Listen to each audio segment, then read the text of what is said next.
Hello, everyone, and a very warm welcome to this January SEAL conversation. My name is Maria Laura Mercedo, and I am one of the two executive treasurers of the society.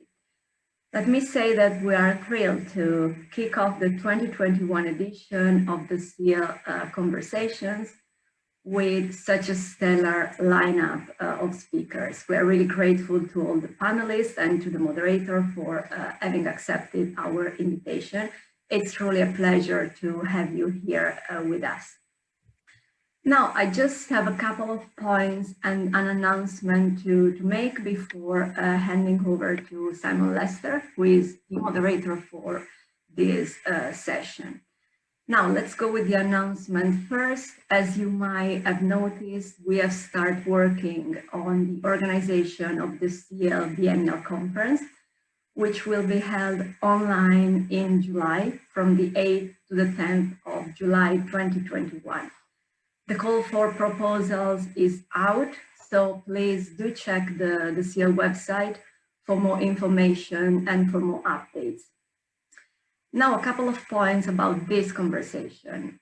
Firstly, this conversation is going to be recorded, and the recording will be available shortly after today on our YouTube channel. So please consider subscribing if you haven't already. Secondly, you can submit your questions to the panelists, also anonymously if you wish, using the Q&A box. And lastly, if you have any ideas for future conversations, please do not hesitate to get in touch with me or with the Executive Vice Presidents, Marcus Wagner and Isabel Van Dam. So I think that's all from me. Enjoy this conversation. Simon, you have the floor. Thank you, Maria. Hi, everyone. Good morning, good afternoon, good evening, wherever you are in the world. I'm Simon Lester. I'm the Associate Director of the Herbert Stiefel Center for Trade Policy Studies at the Cato Institute. Welcome to today's SIEL conversation on U.S. trade policy in the Biden administration. These last 4 years of trade policy have been quite a ride. We were all forced to re-argue points of economics and law that we thought were settled or had been long forgotten. We were always on edge, looking for the latest tweet, trying to make sense of it. Tariffs and threats of tariffs proliferated, and international economic agreements and institutions were called into question. But now, with the election of Joe Biden as president, we are moving on. But moving on to what? Where exactly is U.S. trade policy headed now? And that's what we're going to talk about today. Just 8 days after Biden's inauguration. It's still early, but it's never too early to start these conversations. I'm happy to have with me 4 excellent panelists to talk about the future of U.S. trade policy and the response from the rest of the world. All of them are experienced trade watchers and practitioners, and I think we'll all benefit from their insights. We start off with a couple Americans who can give us insights from a U.S. perspective. We have Anna Swanson, trade reporter for the New York Times, and we have Desiree LeClercq, professor at Cornell University, a former USTR official specializing in trade and labor issues, which are likely to be a hot topic. And with perspectives from other parts of the world, we have Alan Beattie, trade commentator at the Financial Times, and we have Ambassador Ujal Bhatia, formerly India's permanent representative to the WTO and a 2-term member of the currently defunct, but hopefully restored soon, appellate body of the WTO, something we'll talk about. Welcome to all of our speakers. What we're going to do is have a brief opening statement from each one of them in response to a general question I put out there, and then we'll discuss a series of more specific and technical questions. Towards the end of the hour, we'll open it up for some audience questions, so put your questions in the Q&A box if you have them. So let me start off with this general question. Then I'll give all the speakers a chance to weigh on it. So let's talk about some big picture issues. During the campaign, Joe Biden talked like an economic nationalist at times. For example, with his emphasis on Buy America and government procurement, we've already seen him take some action in that regard. And with the pandemic, there have been somewhat widespread calls to rethink supply chains and make more products in the United States.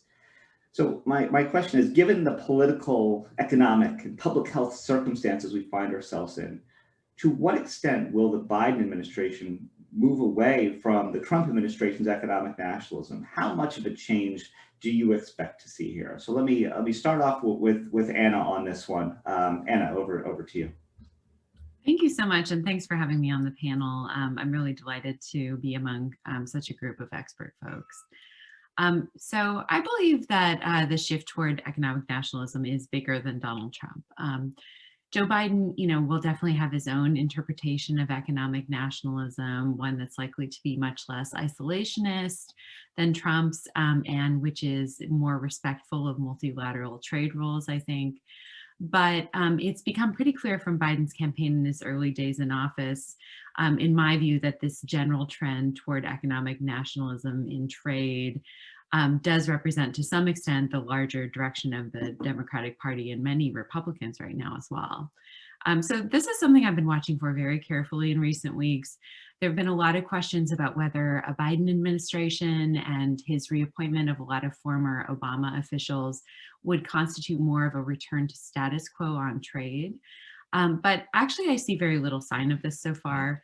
Others may argue with me on this point, but the Biden administration and other Democrats have been really careful to signal that even if some of this old crew from the Obama administration is coming back again, trade policy is not going to go back to where it was a decade ago. And you can see that in a few ways. Despite their criticism of Trump's tariffs, the Biden administration has not yet committed to removing them. They've been very careful on that point. Some people for staffing positions have clearly been rejected for trade or economic posts in the administration because they're perceived as too status quo or too friendly with corporations, or because they didn't gain sufficient support from unions.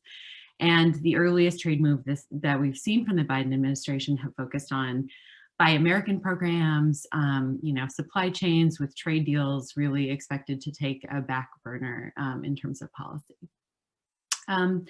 So I don't think that this conversation is over yet, but I think it's clear that the Biden administration can sense that this idea of a return to the trade status quo is politically dangerous for them. Because it opens them up to criticism from the Republican Party about being weak on China and abandoning workers. And it also opens a big divide with more populist elements of the Democratic Party.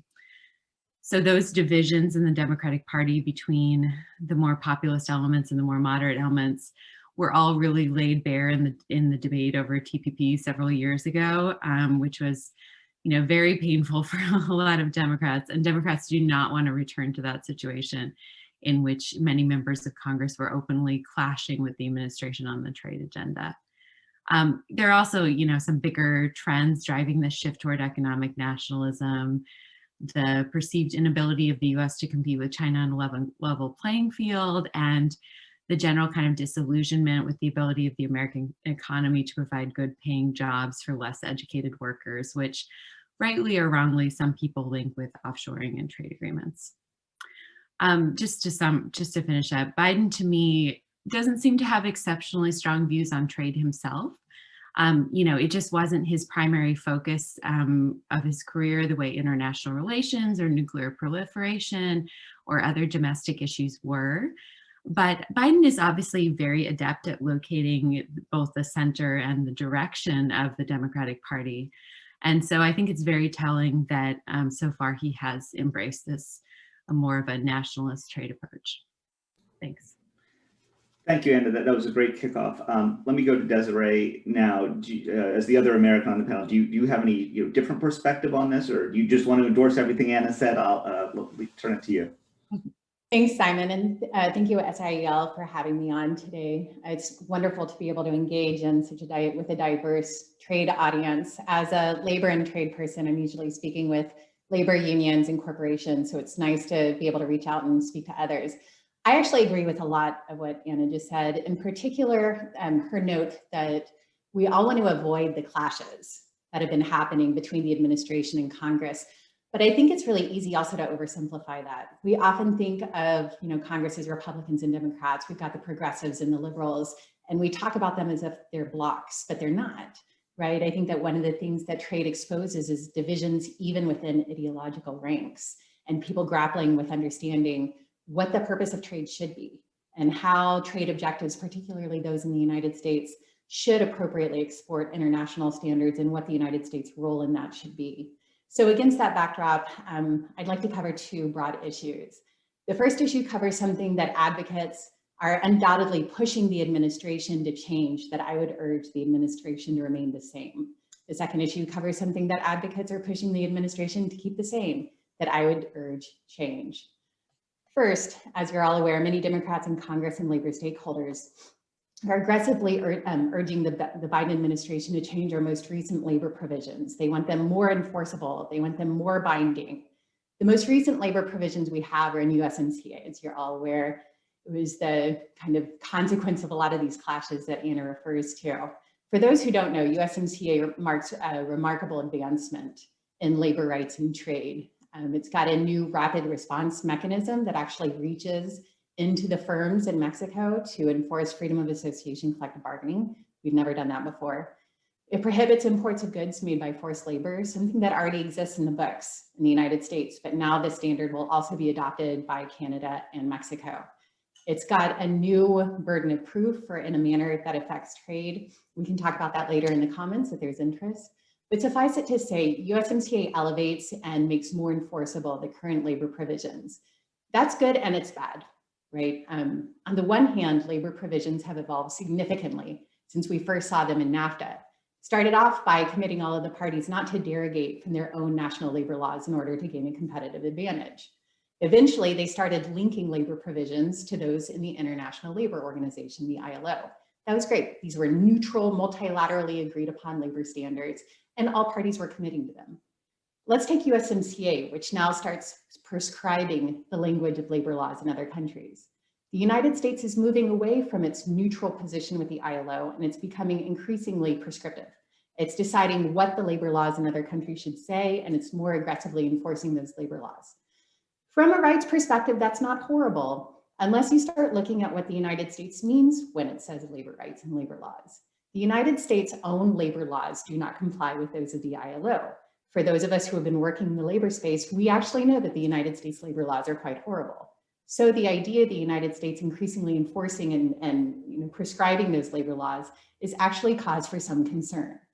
I think USMCA strikes the appropriate balance between prescription and enforcement. I think we need to wait and see how USMCA pans out. It's too early right now to draw conclusions. It's certainly too early right now to want to make those more enforceable and more binding. So I would just urge caution. The second issue concerns China. Democrats and Republicans alike are urging the Biden administration to keep the heat on China.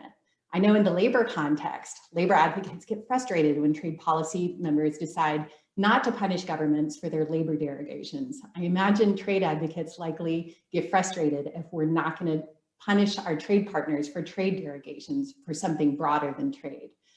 But let me urge you all to consider the fact there are relationships between the United States and China beyond the trade context that are harmed by these trade wars.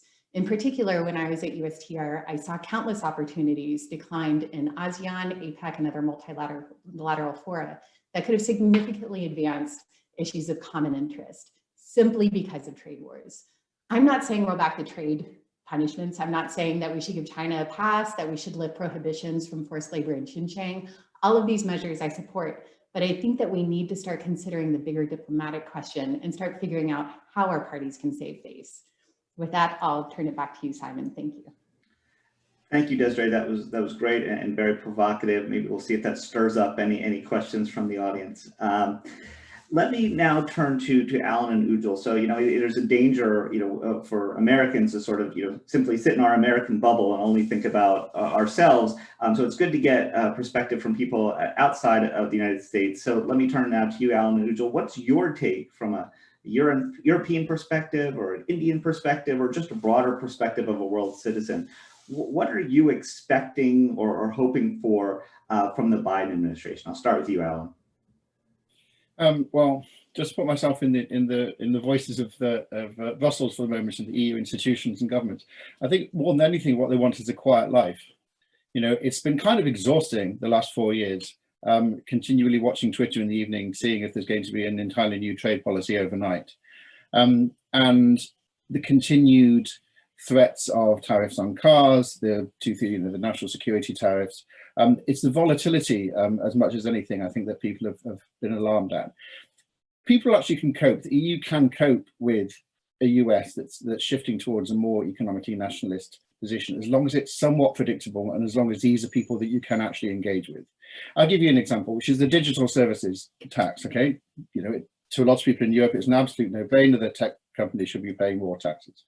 They attempted to engage with this. There is a discussion within the OECD about international tech taxes. They thought they were getting somewhere. Their interlocutor was the US Treasury and Steve Mnuchin, and then suddenly the USTR in the person of Bob Lighthizer suddenly comes in with these enormous threats of Section 301 tariffs and turning everything upside down, which is confusing and destabilizing. People can understand, of course, why the US wouldn't want their tech companies taxed, but it's this sort of randomness I think people find quite difficult.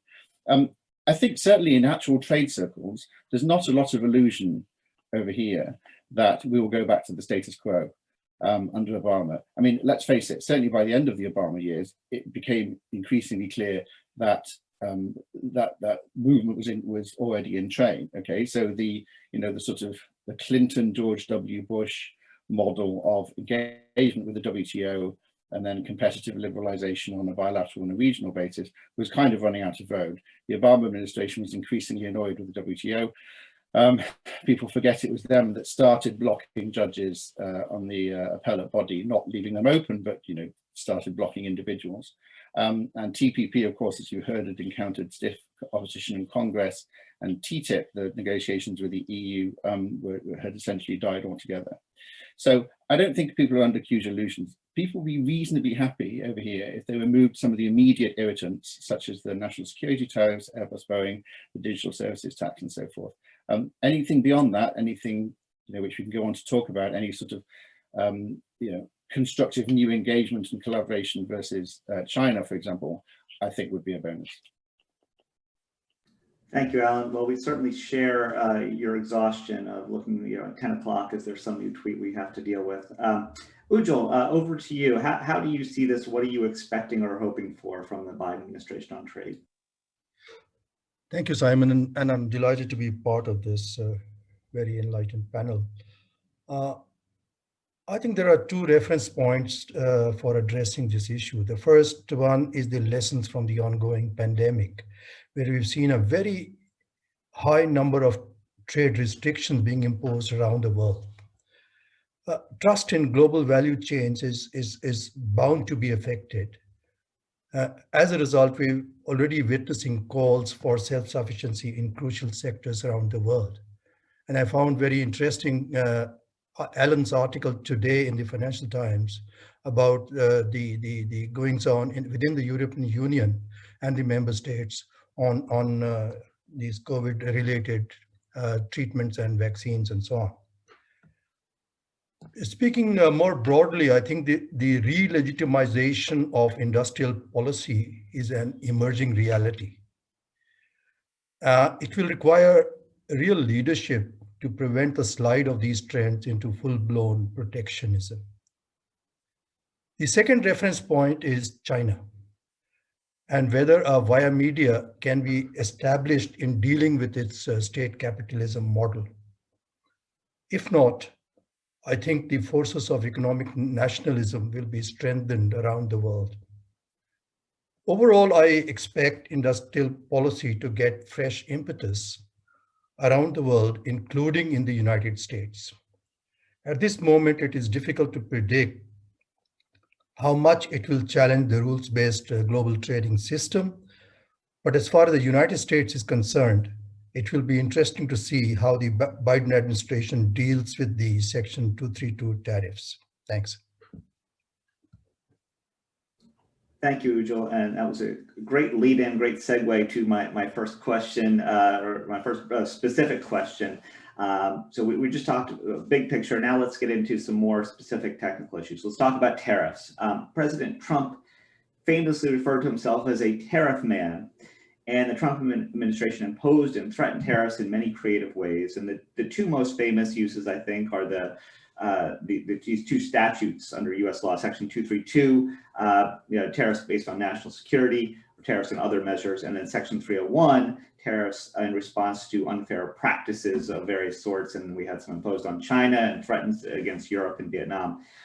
So let me ask now about the Section 232 tariffs on steel and aluminum. And just for the benefit of the audience, I'm not going to ask every question to each panelist, but I'll make sure I get them on. So I'm not ignoring somebody if I overlook them on a specific question.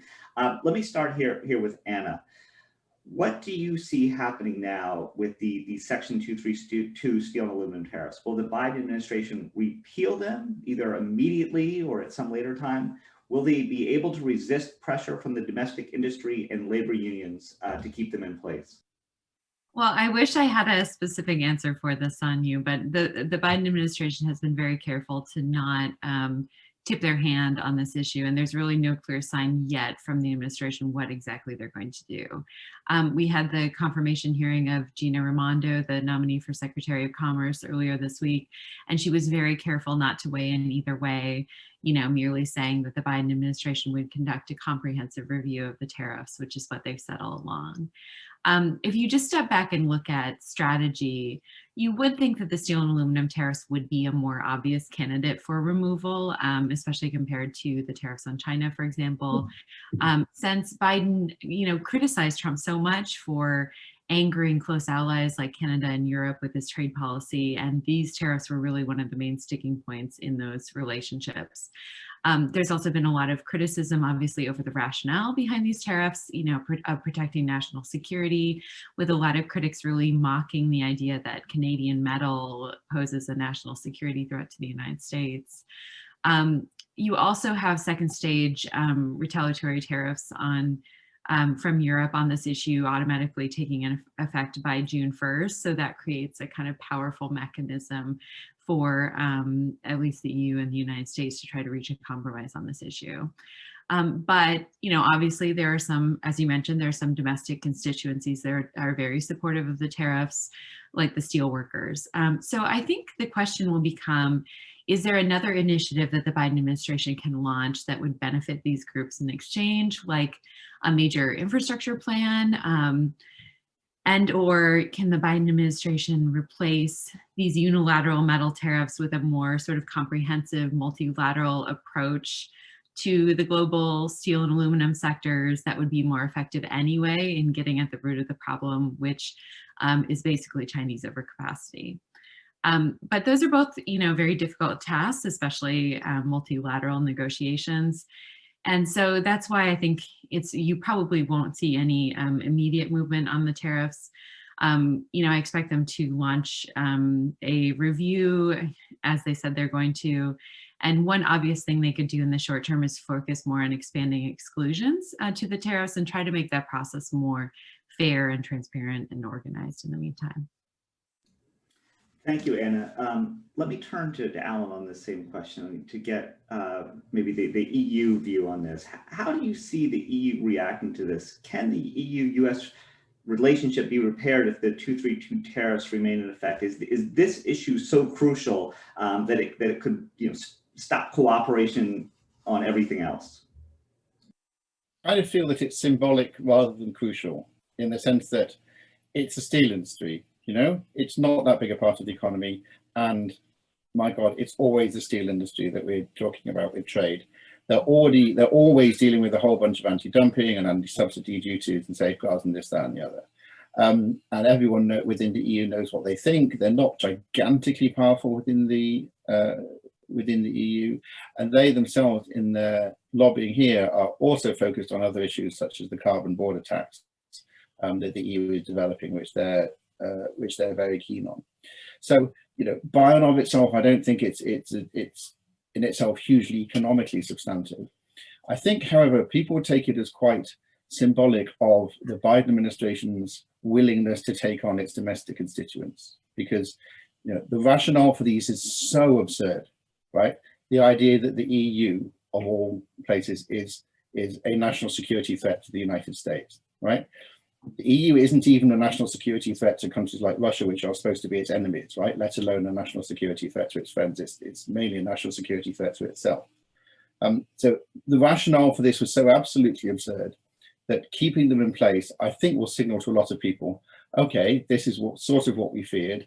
This is old school Rust Belt Democrat type administration that's in hock to the unions, in hock to the, the very old traditional sort of political constituencies, and draw appropriate conclusions from that with regard to their ability to do deals with it on anything else, to the extent to which it might be a reliable ally or a reliable interlocutor. So I think that's it. I don't think it's enormous thing in itself. I think it's part of a pattern of how they expect the administration to respond and the extent to which they can put together alliances with the administration on other issues to do with trade. Thanks, Alan. That was great. Yeah, let me turn to Ujal now on the same point. How serious are these measures for India or for the trading system more generally? Because we know they've led to retaliation by the EU and a number of countries, and there's been litigation now about the U.S. measures and the retaliation that perhaps threatens to undermine WTO dispute settlement more than it's already been undermined. We'll get to that later. So Ujal, what are your thoughts on this? Thank you, Simon, for giving me that option. I'd like to focus more on the broad systemic aspects of this issue. I think there is a reason why the GATT Article 21 genie remained in the bottle for so long. I think at this stage, it is essential that we join hands to either put it back in the bottle as quickly as possible, or to negotiate clear rules for the usage of such provisions in various countries. We're seeing some clear jurisprudence emerging on this at the panel stage in the WTO. But in my view, this is too serious a matter to be left to the dispute settlement system. It needs to be resolved politically. I hope the Biden administration recognizes that the indiscriminate use of this instrument can only have adverse consequences for the trading system, with others taking tit-for-tat measures. As Mahatma Gandhi famously said, an eye for an eye will make the whole world blind. Thanks. Thank you, Ujal. Okay, next topic, China. The other big tariffs that the Trump administration put in place were the Section 301 tariffs on China. Many people are saying, and I am one of those people, that Biden should repair trade relations with allies and lead a joint effort to address China's trade practices. And let's talk about a couple aspects of that. What would a joint effort against China look like, and will this strategy work? And so let me turn to Anna first. With those sort of background questions in mind, how do you think the Biden administration might shift from the Trump administration's more unilateral approach to China? Mm-hmm. Well, we've heard the Biden administration make a lot of odes to multilateralism, but we, again, have very little information on what the kind of specific partnerships and policies are going to look like. So does this look like the trilateral effort that the U.S. was working on with Japan and Europe? Does it mean that the U.S. is going to first try to whip the WTO into shape and restore the appellate body and establish new rules about subsidies and bring a big, beautiful case against China at the WTO? I'm hoping that we might get some more clarity into this with the nomination hearing for Catherine Tai, the prospective USTR, and with the new USTR being put into place. But I mean, I could see the motivation for trying to pursue both courses of action, something aggressive at the WTO and more of like a plurilateral effort on China. But obviously going through the WTO is going to take a lot of time, maybe a whole first term of a Biden administration. A trilateral or plurilateral approach does seem perhaps somewhat more promising, since the U.S. Already has a really strong partner in these issues in Japan, and the Biden administration clearly has hopes of getting Europe more on board with its agenda on China. But what the achievements could be, whether that even that amount of pressure would be enough to convince China to change the more important parts of how it structures its economy, like subsidies or state-owned enterprises, that remains a very tall order. So just kind of a note of caution there.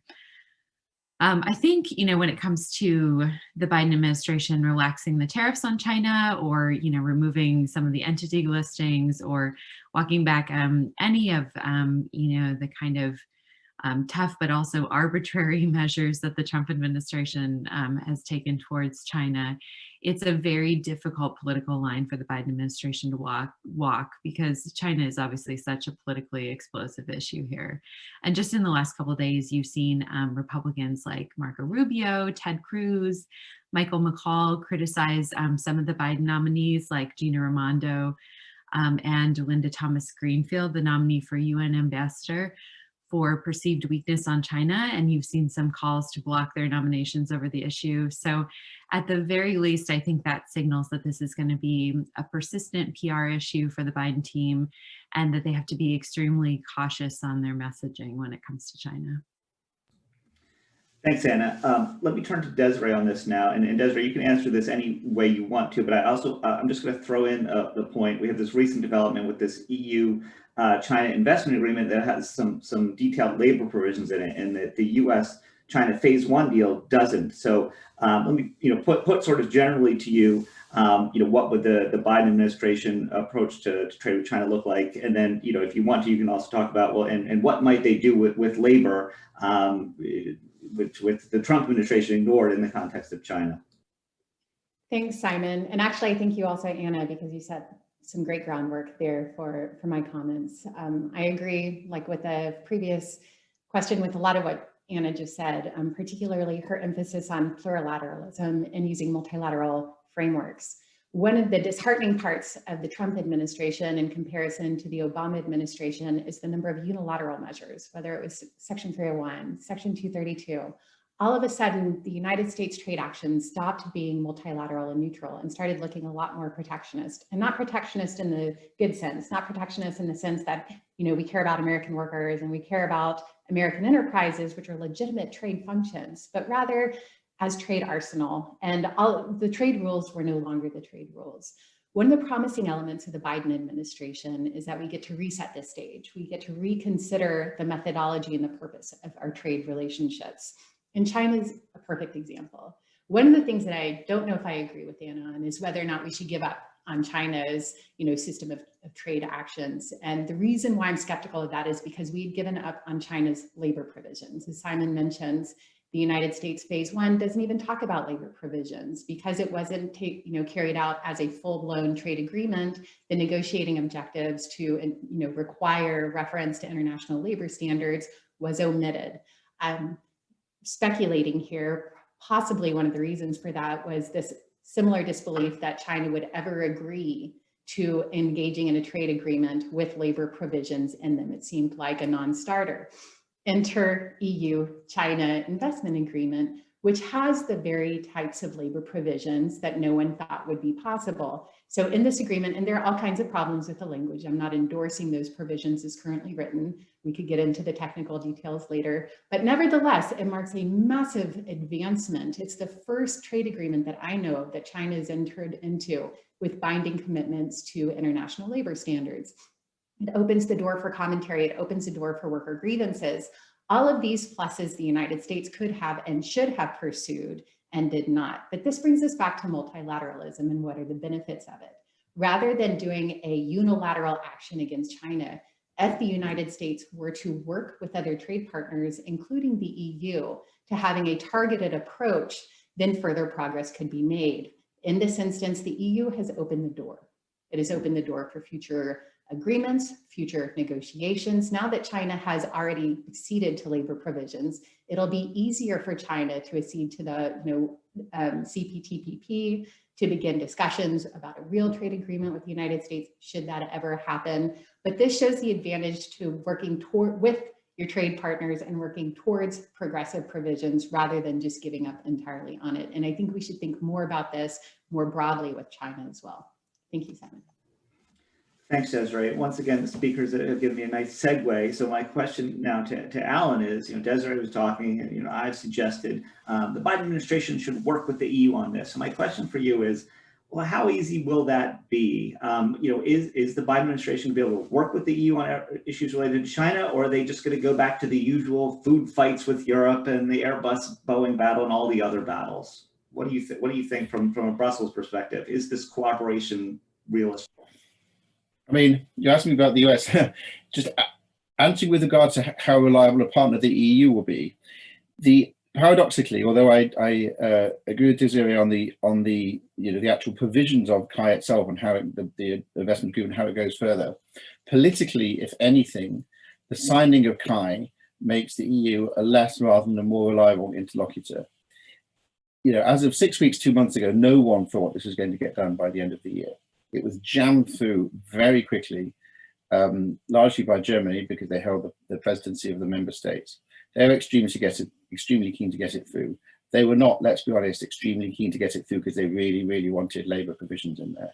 They're extremely keen to get it through because of the traditional German mercantilist export sector, the Volkswagens who have investments, by the way, in Xinjiang, which may or may not be using forced labour, and so forth. And the labour provisions are what they put in to get it past the European Parliament and those member states which are genuinely concerned about labour rights, and also those member states which are concerned about not breaking ranks with the US, the sort of more transatlanticist member states like Poland.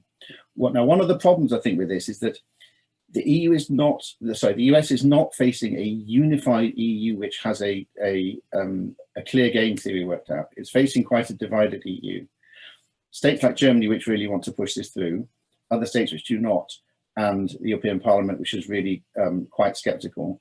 The extent to which sentiment in Brussels has moved against China in recent, really month by month over the last year or so, largely I think to do with the Uyghur issue and to do with Hong Kong and so forth, has been quite dramatic. Now, one of the problems with that is that means that the likes of Germany have kind of gone out on a limb here. They, in a sense, I fear, have made themselves beholden to the Chinese because this deal is not yet ratified. It will take another year or so to get ratified. If it's clear that China is not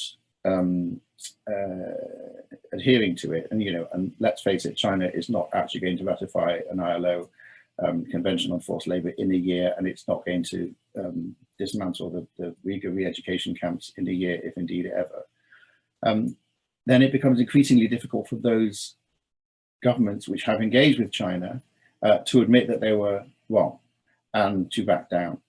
And from that point of view, I think the EU now has more to lose from tearing up this agreement than the US does. And the EU has quite a lot to lose from pointing the finger at China and saying, you are now breaking this agreement, we are going to abandon it, and then go and work collaboratively with the US. So the EU would really like the US to kind of bail it out at this point and make its bilateral or its unilateral movement look like a plurilateral one, or turn it into a plurilateral one.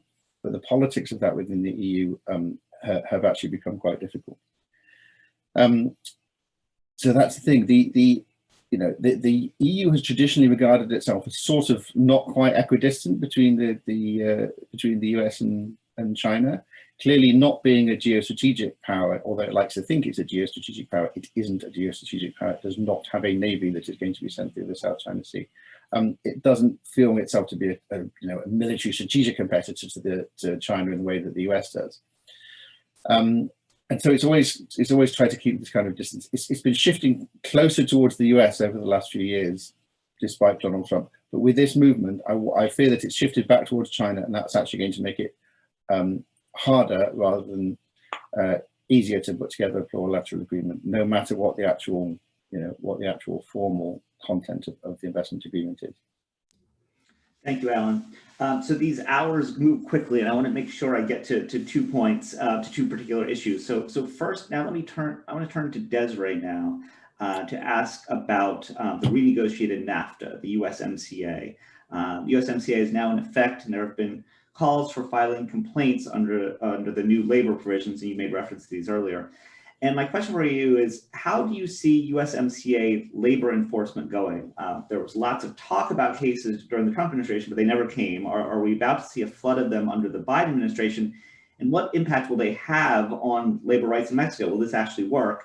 And then there's a related question that came in from a viewer, and I sent that to Desiree, so I can't even interpret that question, but maybe Desiree could address that question on ILO under USMCA as well. So Desiree, over to you. Sure, thanks, Simon. And I love the growing interest in labor provisions and trade agreements, which we've had since, the early 1990s. And before, people just saw it as like an annoying thorn that they didn't really want to think about because it didn't fit within traditional trade paradigms. And now all of a sudden people are noticing that it's directly related to trade and that it has significant impacts in our trade relationships. For those of us who have been following the labor trade space for years, this is welcome. Just as a way of background for USMCA, I'm going to first tell you guys what it doesn't change. And I think this goes towards the audience questions. What it doesn't change is the reference to the ILO standards. We, since our agreement with Jordan, have incorporated the ILO's 1998 Declaration on the Fundamental Principles and Rights at Work. So those include the 4 fundamental rights: freedom of association, collective bargaining, prohibitions on child labor, forced labor, and non-discrimination. Those are considered the fundamental rights of the ILO that are incorporated in all US trade agreements. The United States incorporates the declaration and not the actual ILO conventions because, as our audience member aptly points out, the United States hasn't ratified most of those conventions. It's only ratified 2 of the 8, to be clear. So for the United States to incorporate by reference a legal treaty it has not ratified is, I don't know that it's impossible, but it certainly would violate our constitutional processes. Let's put it that way. Nevertheless, the United States agrees that these are fundamental rights, and the 1998 Declaration is a convenient way to doing that. Is that a double standard? Well, that's in the eye of the beholder. What it means is that, and I always do the Venn diagrams, you have international labor standards here, and you have the labor laws of the United States here. This sliver of gray, that is what is in the United States trade agreements, and that is what the United States enforces. So it's not enforcing the elements of conventions specifically that it hasn't ratified, but it is enforcing those commonalities between the ILO standards and the United States standards, which is why when I caution that we don't continue to elevate the enforcement and the prescription behind these labor provisions, that's what I'm referring to. The audience member also asks whether or not that's protectionist. By protectionist, we have to really stop and think, what do we mean by protectionism? Do we mean that these provisions aim to protect American workers and businesses? If that's how we're defining protection, then yes, it is protectionist, and that's okay. It is all right for trade agreements to embed principles to protect national citizens. Is it protectionist in the sense that it's a disguise, it's a ruse, where the United States will claim there's a labor provision violation in order to use the arsenal of trade? If that's the sense of protectionism you're referring to, then the answer is no. How do I know that? Because we've only got one case in the history of these trade agreements that the United States has actually used labor provisions in order to bring a complaint against another country. That was Guatemala, and the United States lost. The panel agreed that there was substantial evidence of true and legitimate labor standards violations, but the manner affecting trade was interpreted in a bizarre manner by that panel, and the United States lost. So the United States has not been using these labor provisions as arsenal. It's not protectionist, but does it want to make sure that competitive countries, aren't lowering labor provisions to have an uncompetitive advantage? Sure, and I would say that that's okay.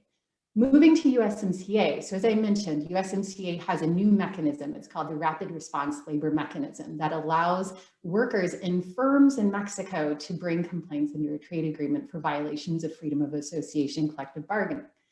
Everyone was concerned that immediately there was going to be this floodgate of cases and that everybody was going to be calling the United States, and the United States would be in all of these firms in Mexico imposing US labor provisions. That has not happened. In fact, we don't have any cases under the rapid response mechanism. But there are a couple of reasons why. First, keep in mind, USMCA just entered into force. Second, COVID, right? I mean, not many people are at work, let alone having their labor rights violated. But critically, I think that the labor unions are being smart. They know that if they flood USMCA labor rapid response mechanism with a number of unsubstantiated cases, their opportunity for meaningful change will pass. People will hate these mechanisms. They'll never be reproduced in another trade agreement, and they won't be effective. So they're being strategic, and they're waiting for the appropriate case to arise. The fact that our cases that we haven't been flooded by cases, I think is indicative that this might actually be an effective instrument and not one of a trade war. Thanks, Simon. Thanks, Desiree. Okay, let's move from the regional to the multilateral now. Let's talk about the WTO. And I think some of the audience wants to hear about this. So we have two crises on our hands involving appointments. The US has been blocking appellate body appointments for a while and standing in the way of consensus on a new Director General more recently. It's possible, we hope, that a Biden administration will take a more conciliatory approach on these issues.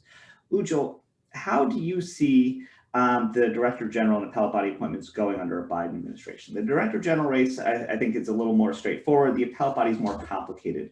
What do you think the Biden administration approach to the appellate body will be? How will others respond to it? And do you have suggestions for a compromise here?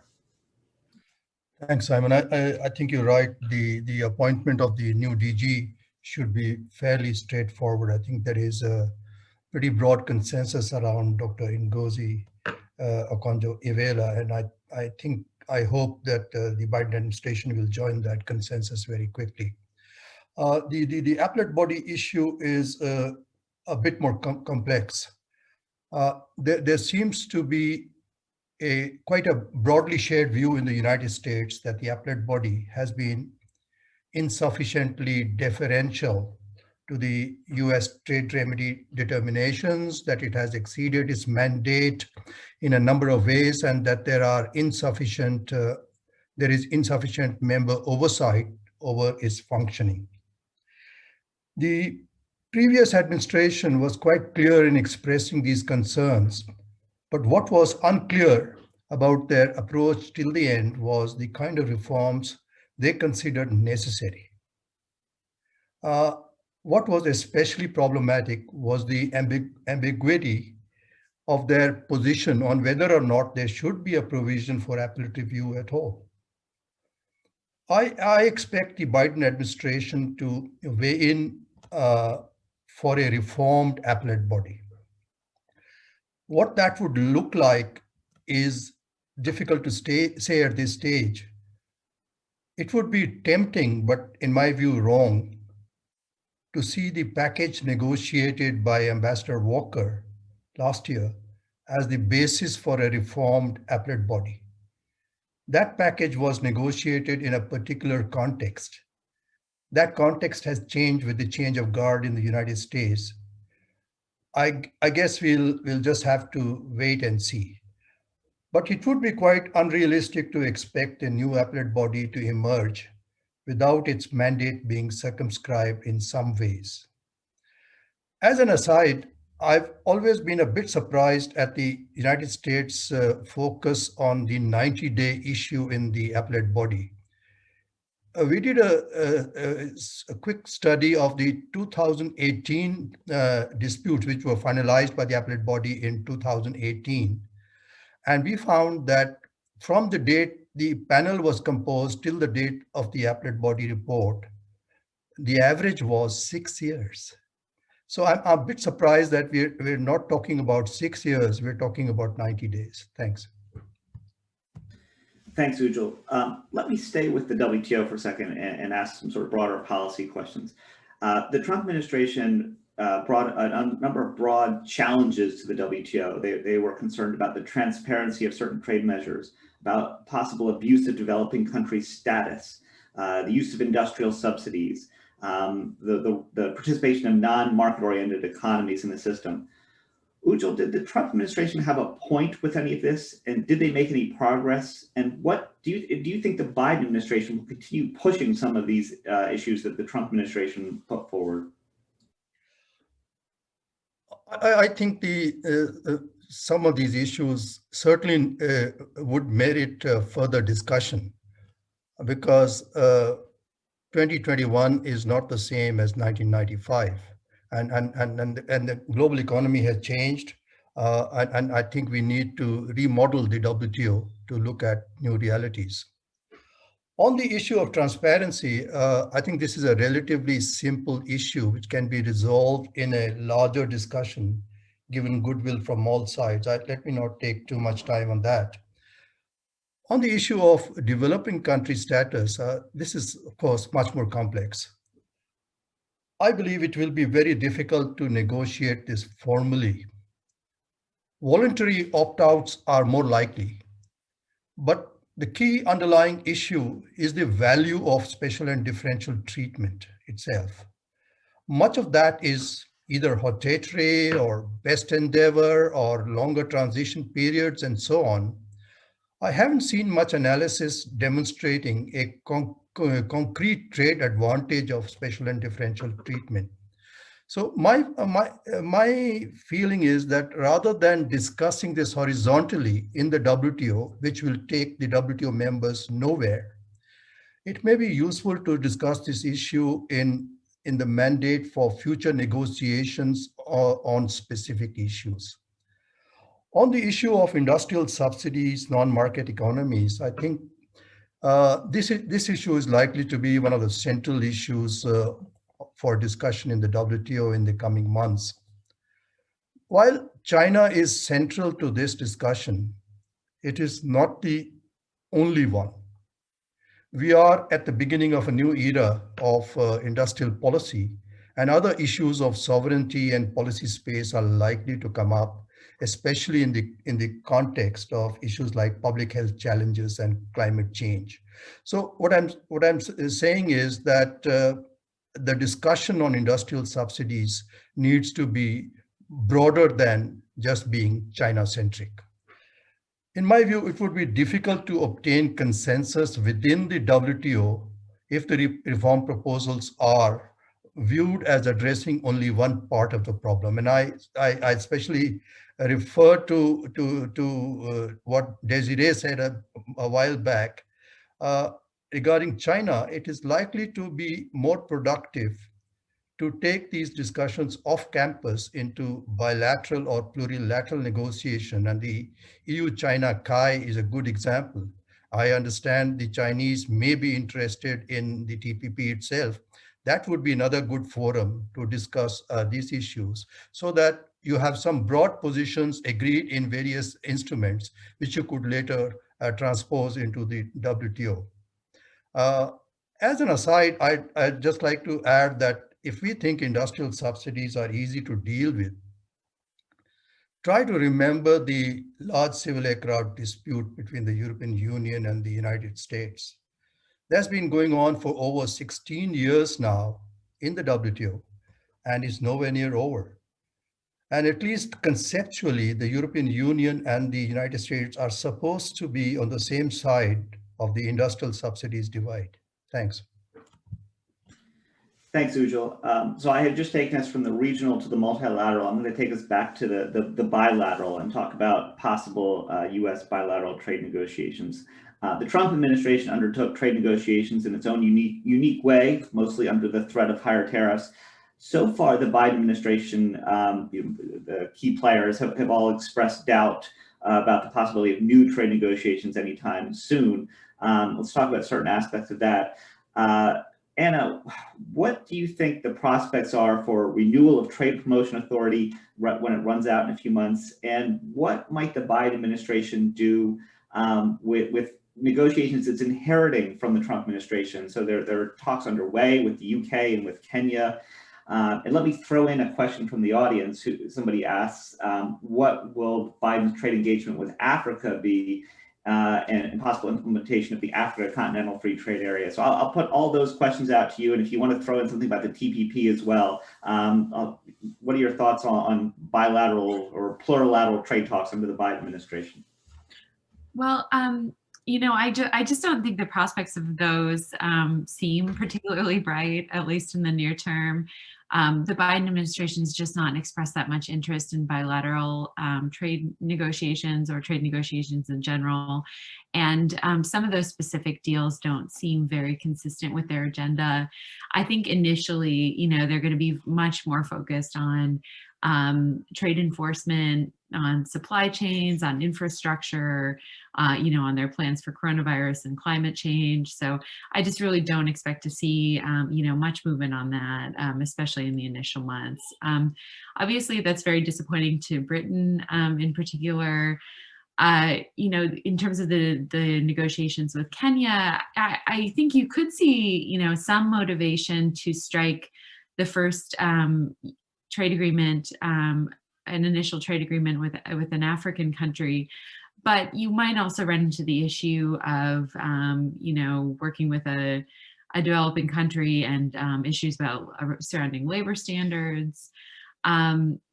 I think, you know, the Biden administration might be more likely to do a deal with a developed country that focuses on, you know, mutual higher labor standards and some environmental rules that address climate change. And there have been some calls for a deal with the EU in particular. Richie Neal of the Ways and Means Committee, who's Catherine Tai's old boss, put out a call for negotiations with the EU specifically. But again, I think that will all, you know, remain to be seen and be kind of farther down the line. You also have the issue of TPA authority expiring soon. And, you know, when you look at TPA, I mean, I think unless there's more consensus on what kind of agreement that, you know, the Biden administration and Congress wants to negotiate, what changes the administration wants on behalf of labor, you know, Democrats are going to be kind of reluctant to get into that fight again, you know, unless the Biden administration is really asking for that. If nobody's asking, it's probably not going to happen anytime soon. And if TPA is ultimately renewed, I think we could really see TPA look pretty different as well. You had asked in another question about an effort to rebalance the trade authorities of congressional and the executive branches. And, you know, if TPA is renewed, you could see something like that. Some in Congress did have issues with TPA authority that allowed the Trump administration to do this series of mini deals. So, you know, members of Congress might want a greater say in who the United States negotiates with and what they negotiate on. And, you know, where the administration has the authority to do tariffs or other actions without congressional input, should there be time limits on tariffs, things like that. So if there is a discussion about TPA further on the line, you could see something like that, you know, maybe a version of TPA that would allow the Biden administration to negotiate with a specific country or to talk more about provisions related to human rights, rule of law, or climate. But I still think that's kind of farther down the line at this point. Thank you, Anna. Desiree, I think you wanted to weigh in on this as well. Thanks, Simon. And I think that this is a critical question, the question about Kenya and Africa, because I think there is a growing recognition of what a critical trade partner the African region would be. And I think that that's understood at USTR. I think it's understood in Congress. And the question becomes now how to approach that. As most of you know, the United States already has a GOA, the Africa Growth and Opportunity Act, that has certain standards and trade benefits, but it's one-sided. Right, so the question becomes how to morph this, one-sided preference program into a potential trade agreement. As Anna alluded to, though, there are a lot of obstacles to that, most notably those relating to labor rights. And interestingly enough, in all of our trade agreements, the United States only has the human rights criterion in one instrument that happens to be a GOA due to congressional concerns about the human rights issues in Africa. So I think that we'll see a number of questionable, fights over what standards would be imposed in a trade agreement. Going to TPA, though, right now, because TPA is in effect, the United States has as a mandatory negotiating objective to include labor provisions that reference the ILO. If there's no TPA, if there's no benefit to enforce or ensuring that those standards are in it, then the United States may have more wiggle room to not include those labor provisions. So if I'm a Democrat and I'm in Congress and I want to make sure labor provisions are included in trade agreements with countries with questionable labor practices, I might look twice at TPA and see the hidden benefits in that. Now, the labor provisions also, while they provide an obstacle to the African region with respect to too low of labor standards, might equally provide an obstacle to the EU with respect to too high of labor provisions. The EU's trade model always includes reference to the ILO's conventions. The EU will not abrogate from that. They think it's very critical to either commit to the conventions or commit to immediately ratifying the conventions. And there's a very questionable panel decision that just came down between the EU and Korea, kind of opining on what that means and what that doesn't mean. But it's a non-starter for the United States. The United States isn't going to commit to a labor provision that forces it to consider ratifying a convention it has no intentions of ratifying. So I think that, the labor chapter might be an obstacle in a number of these trade agreements, and Congress might really see TPA as a vehicle to ensuring that labor provisions remain a high priority in the horse trade of trade agreements. Thank you, Desiree. So let's talk about U.S. trade negotiations from the other side, from the trading partners' perspective, briefly. So Alan, I don't think anybody expects there to be us to revisit the TTIP and dig that up and try it all again. That's been buried. But nevertheless, the U.S. and the EU will have to talk about things. There may be scope for sort of smaller scale negotiations. In sort of integrating some of the questions I've gotten from the audience, there's a lot of irritants out there. There's digital services tax issue. There's Airbus, Boeing. There's potential conflict over carbon border tariffs or potential cooperation over carbon border tariffs. So Alan, my question for you is, you talked about the issues I mentioned or any other ones. What do you think the prospects are for US-EU trade negotiations or cooperation under the Biden administration? I mean, you're absolutely right that the prospects for any kind of broad-ranging deal, anything that calls itself an FTA, anything that has to go through the Congress and or the European Parliament is almost nil. People are just exhausted with the whole issue of engaging with the US and vice versa. And it's not surprising, right? You have two regulatory hegemons engaging with each other. Neither wants to give away, neither will give way. And if you look at the enormous effort that went in under the Trump administration to get this tiny little miniature deal on lobster tariffs, which, correct me if I'm wrong, but seemed to be entirely aimed at getting Susan Collins re-elected in Maine. I may be wrong about that, but that was certainly the perception here. And there was a big question about why so much effort was being put in Brussels to get a Republican senator re-elected in Maine. So yeah, it will have to go, it will clearly have to go piece by piece, and digital services tax is one of those. Which, if anything, is probably kind of quite welcome here, because it's easier to do things, it's easier to do things in single issue.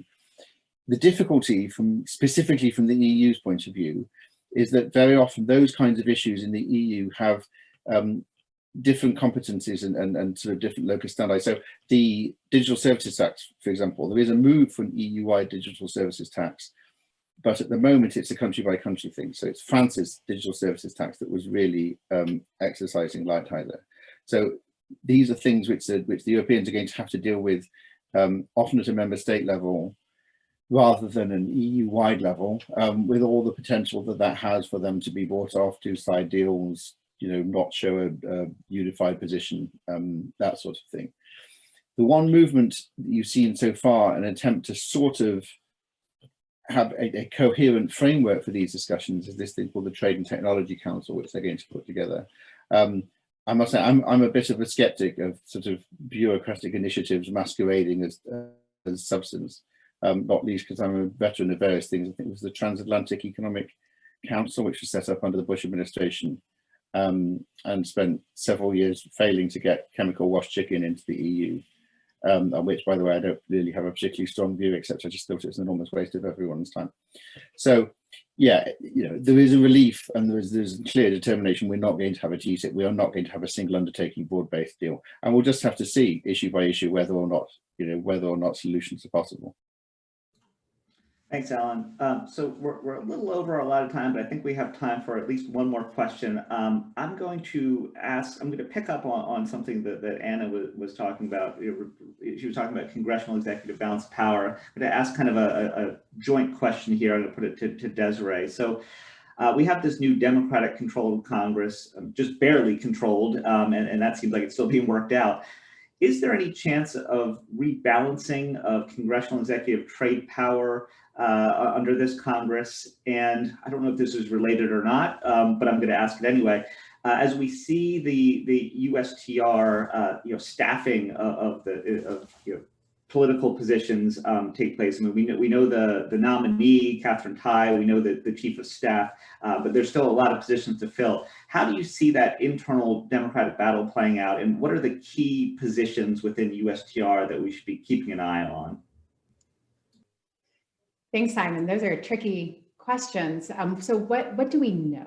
We know that TPA is set to expire. We know that people have been really unhappy with the balance of power that it's set, with congressional members feeling like they don't have enough control and USTR feeling like it has too much control. We know that Catherine Tai is up for nomination, assuming that is successful. We know that she knows how to get trade agreements through.